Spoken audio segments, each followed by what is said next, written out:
l'été, bouche d'enfer, et sur cette terre, cette nuit de roc sec, il a plu quelques larmes de lune.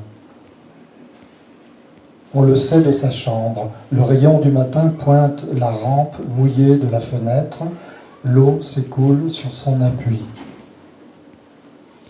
Combien de secondes, combien de gouttes pour que nos flaques grossies en vagues soufflent enfin l'histoire.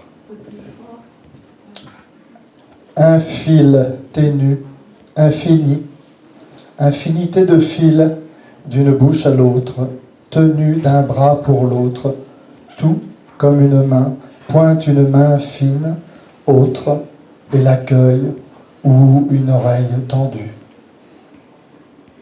Tension dans le vide terrible entre les choses, toutes banales, banales ou perdues dans une forêt d'illusions, errantes au fouillis des rues, un chablis de comment fourmillant d'inconnus.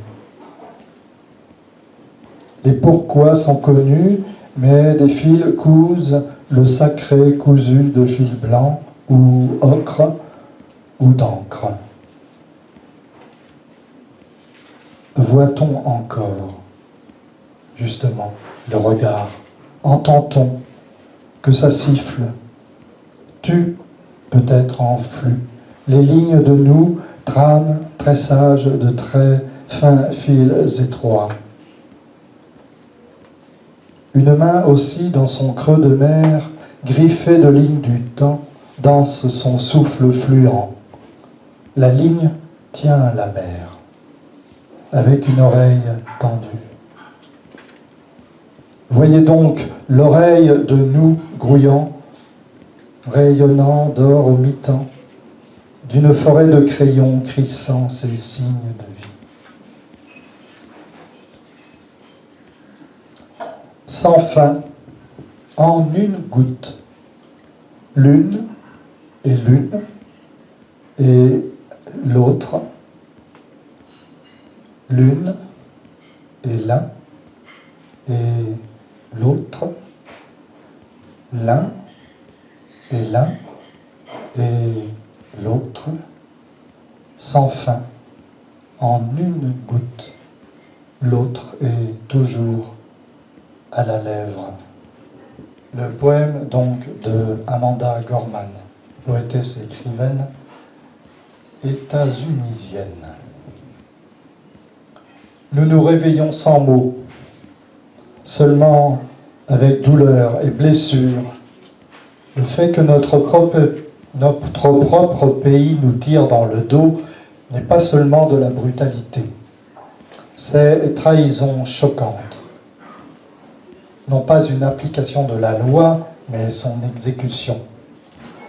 Un message, aimez votre peuple et vous mourrez.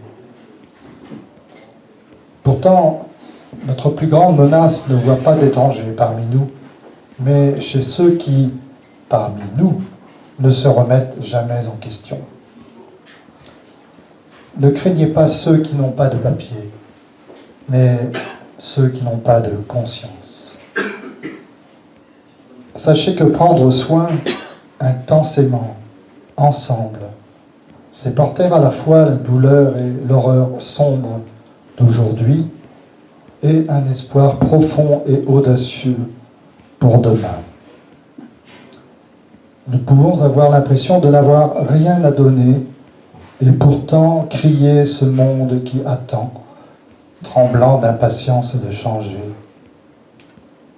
Si les mots nous manquent, puissions-nous trouver la volonté.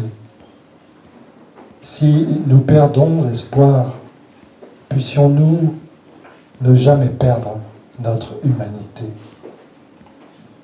La chose immortelle, c'est la miséricorde, le courage de nous ouvrir comme des portes, d'embrasser notre prochain et de sauver une vie de plus, aussi brillante qu'impossible.